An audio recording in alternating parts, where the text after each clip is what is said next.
সক্ৰেটিছ আমাৰ প্ৰথম শিক্ষাগুৰু আছিলে। সক্ৰেটিছক সোধা হৈছিলে 450 বিফৰ ক্ৰাইষ্ট যে আপুনি ল'ৰা ছোৱালীক কি পঢ়ায়, আপোনাৰ শিষ্যসকলক কি পঢ়ায়, ডিচাইপলছ।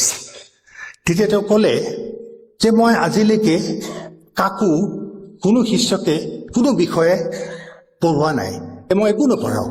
মই তেওঁলোকক কেৱল জীৱন আৰু জগত সম্পৰ্কে চাবলৈ চিন্তা কৰিবলৈ আঙুলিয়াই দিওঁ। I make them think about life and the world. That is thinking.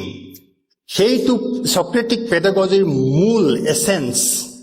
সেইটো 450 চনত খ্ৰীষ্টপূৰ্ব আছিলে, নতুন এডুকেশ্যন পলিচি 2022 আছে। That is the essence of NEP 2020, ল'ৰা ছোৱালীক চিন্তা কৰিবলৈ শিকাওক।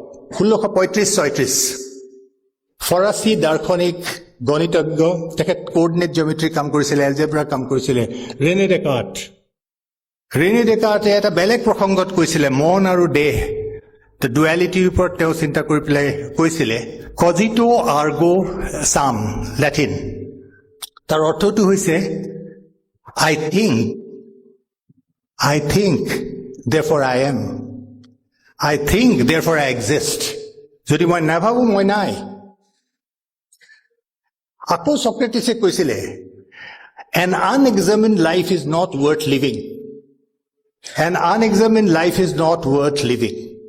তুমি যদি জীৱনটো পৰীক্ষাই নকৰা, তোমাৰ জগতখন পৰীক্ষাই কৰিব নোৱাৰা, তেতিয়াহ'লে এইটো জীৱন মানুহৰ জীৱন হ'ব নোৱাৰে। তো মানুহৰ জীৱন জগত পৰীক্ষা কেনেকৈ কৰিব?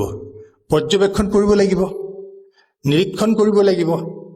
পৰ্যবেক্ষণ নিৰীক্ষণে বহুত চিন্তা আনি দিব মনত, নতুন বস্তু আহিব চকুলে, সেইবিলাকে মানুহক ভবাই তুলিব, থিংকিং।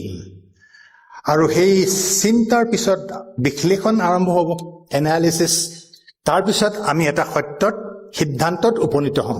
সেই জ্ঞানৰ উন্মেষৰ কাহিনী, এইটোৱেই জ্ঞান উন্মেষৰ পদ্ধতি, ৰিচাৰ্চ মেথডলজি বুলি আজিকালি ৱৰ্কশ্বপৰ পিছত ৱৰ্কশ্বপ হৈ থাকে। এইটোৱেই কথা, মূল কথা।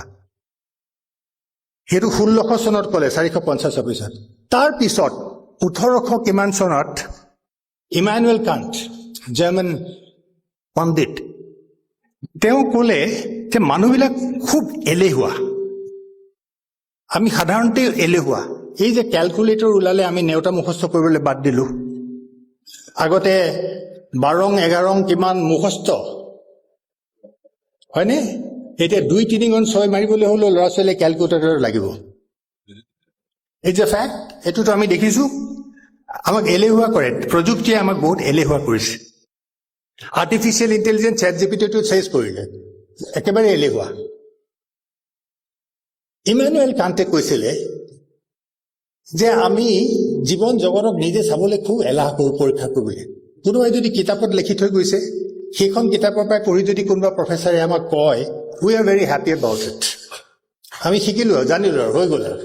নিজে পৰীক্ষা কৰাৰ মনোবৃত্তি নাই আমাৰ, এলেহুৱা।